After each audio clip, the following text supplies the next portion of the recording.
সুপ্রিয় দর্শক বৃন্দু, সবাই কেমন আছেন? আশা করি ভালো আছেন। ঘূর্ণিঝড় রেমালের তাণ্ডবে এলাকার সবকিছু তছনছ। আমরা কিন্তু বাগেরহাট জেলার শরণখোলা থানায় বসবাস করি, নিম্ন অঞ্চলে, উপকূলীয় অঞ্চল। এই উপকূলীয় অঞ্চলের মানুষ কিন্তু বর্তমানে খুবই অসহায়, খুবই কষ্টে, দুর্ভাগার মতো আছে। চিড়ামুড়ি খেয়ে এখনো বেঁচে আছে, পেটে কিন্তু ভাত নেই। এই যে দেখতে পাচ্ছেন কি চুলায় পাক করা হচ্ছে, এখানে চুলাটা একটু আপনারা দেখেন যে এই কি চুলায় পাক করা হচ্ছে। এটি কিন্তু মাটি দিয়ে উঁচা করে তারপরে এখানে পাক করা হয়েছে। আজকে 4 দিন পরে কিন্তু এই চুলায় পাক চড়াইছে। এর আগে কিন্তু কোনো পাক হয় নাই। খেয়েছে কি? চিড়া, মুড়ি, বিস্কিট, যে যা পারছে সাহায্য করছে তা নিয়ে খেয়েছে। আর এই বাড়িটা কিন্তু আলমগীর ভাইয়ের বাড়ি, নদীর পাশেই থাকে।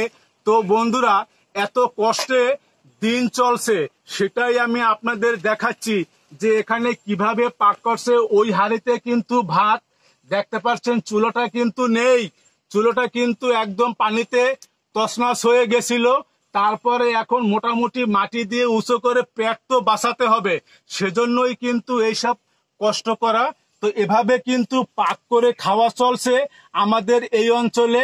তো সবার ঘরে কিন্তু এখনো পাক হয় নাই বা হওয়ার যোগ্য হয় নাই, কারণ এখনো কেদা মাটিতে ভরা, দুর্গন্ধে ভইরে গেছে এলাকার সবকিছু।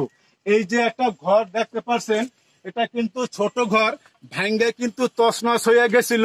তছনছ হওয়ার পরে কিন্তু মোটামুটি খাড়া করছে, কারণ রাত্রে তো দিনটা কাটাতে হবে, সেজন্যই। তো এই যে ঘরের মালিক আলমগীর ভাই, আমি একটু তার সাথে কথা বলি। আপনারা একটু মন দিয়ে শুনুন, প্রাণ দিয়ে শুনুন, চোখ দিয়ে দেখুন আমরা কতটা সুখে আছি। আলমগীর ভাই, জি স্যার। আপনি এইখানে থাকেন কত বছর যাবত? প্রায় 17-18 বছর। 17-18 বছর। আপনার পাশেই তো নদী, এই আমাদের এই নদী। আর এখানে তো এই যে পানি আসছে, জোয়ারের পানি। আচ্ছা, আপনাদের অঞ্চলে বা এইখানে যখন ঘূর্ণিঝড়ের তাণ্ডব চালাইছিল তখন আপনি কি করছেন?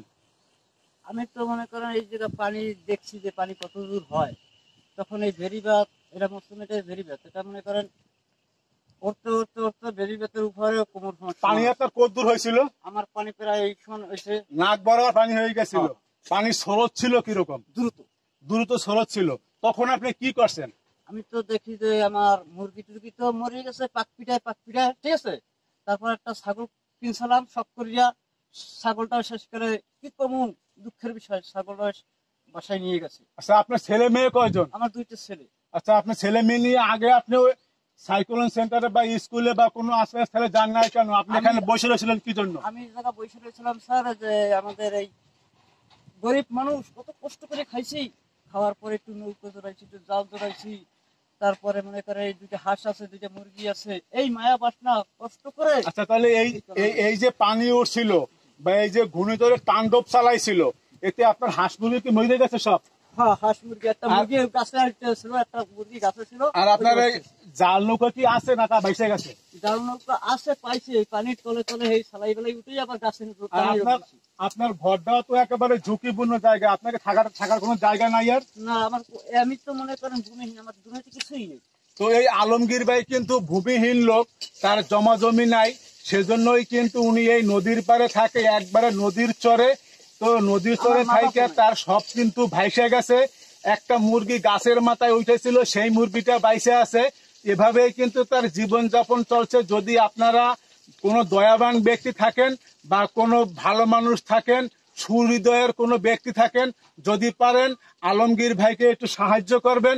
উনি খুবই কষ্টে আছে। আর ঘূর্ণিঝড়ের তাণ্ডবে কিন্তু সবকিছু লন্ডভন্ড হয়ে গেছে। আমার এই চ্যানেল ছাড়াও আপনারা কিন্তু বড় বড় চ্যানেলে, বড় বড় টিভির পর্দায়, ভালো ভালো চ্যানেলে কিন্তু আপনারা সব দেখতে পাচ্ছেন যে বাগেরহাট জেলা শরণখোলা থানায় কি তাণ্ডব হয়েছিল বা কি অবস্থা হয়েছিল, আপনারা কিন্তু ভালোই অবগত আছেন।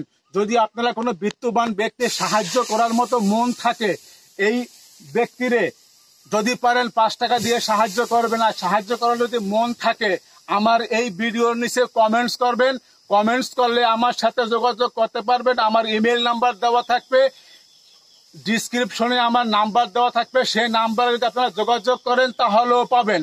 আমি আপনাদের এখানে নিয়ে আসতে পারবো যদি আপনারা বাস্তবে এসে দেখেন যে আলমগীর ভাই কোনখানে থাকে, কিভাবে থাকে, কি পরিবেশে থাকে, তারে আমি 5টা টাকা সাহায্য করব। কিভাবে করব আমার নাম্বার দেওয়া থাকবে ডিসক্রিপশনে, সেই ডিসক্রিপশনের নাম্বারে আমার সাথে যদি যোগাযোগ করেন, আপনারা এখানে আসতে চান, বাস্তবে আমি আপনাদের এনে আলমগীর ভাইকে দেখাবো উনি কই থাকে, কিভাবে থাকে। তো বন্ধুরা, এভাবেই কিন্তু আলমগীর ভাইয়ের জীবন চলছে। আমিও কিন্তু তার একজন ভুক্তভোগী, তবে তার চেয়ে কম। আমি তার চেয়ে একটু ভালো জায়গায় থাকি, সেজন্য আমার ওই রকমের কোনো ক্ষয়ক্ষতি হয় নাই। এখান থেকে অনেকেরই ক্ষয়ক্ষতি হয়েছে, প্রত্যেকটা মানুষেরই কম বেশি ক্ষয়ক্ষতি হয়েছে। দেখা গেছে কারো টাকা আছে, কারো টাকা নাই। আলমগীর ভাইয়ের কিচ্ছু নাই, আছে একটা নৌকা জাল, সে জালটাও এখানে ছিঁড়ে বিড়িয়ে গেছে, খুঁজে খাইজে নিয়েছে, নৌকাটা হয়তো বাইদে বুঝে রাখছে, খুবই গরিব মানুষ। তো এই যে তার ঘরটা দেখতে পাচ্ছেন, তার ঘর দেখেই বুঝতে পারবেন যে এই ঘরে কি আছে, এখানে কিভাবে রান্না করছেন সেটাও আপনারা দেখে বুঝতে পারবেন। আলমগীর ভাইকে দেখে আপনারা বুঝতে পারবেন। এই যে দেখতে পাচ্ছেন এখানে এখানে এই যে ওই যে নদী থেকে যে খাল উঠছে, সে খালের কিন্তু কুয়া বা খালের মাথা বলতে পারেন, তার পাশেই কিন্তু ঘরটুকু। এই ঘরটুকু দেখলেই তো আপনাদের মায়া লাগবে।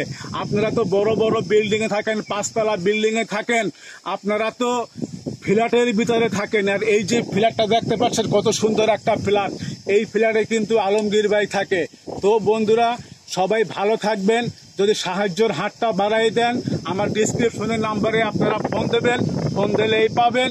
আমি আপনাদের বাস্তবে এনে আলমগীর ভাইয়ের সাথে সাক্ষাৎ করাই দেব। সাক্ষাৎ করাই দেওয়ার পর যদি আপনাদের ভালো লাগে, আপনারা একটু সাহায্য করে যাবেন, বিশেষ করে এই আলমগীর ভাইকে। তার চেহারাটা অবশ্যই দেখতে পাচ্ছেন। 4 দিন পরে কিন্তু আজকে চুলায় পাক বসছে, সেটাও কিন্তু অনেক কষ্টে। তো বন্ধুরা, সবাই ভালো থাকবেন। আজকে এ পর্যন্ত, আল্লাহ হাফেজ।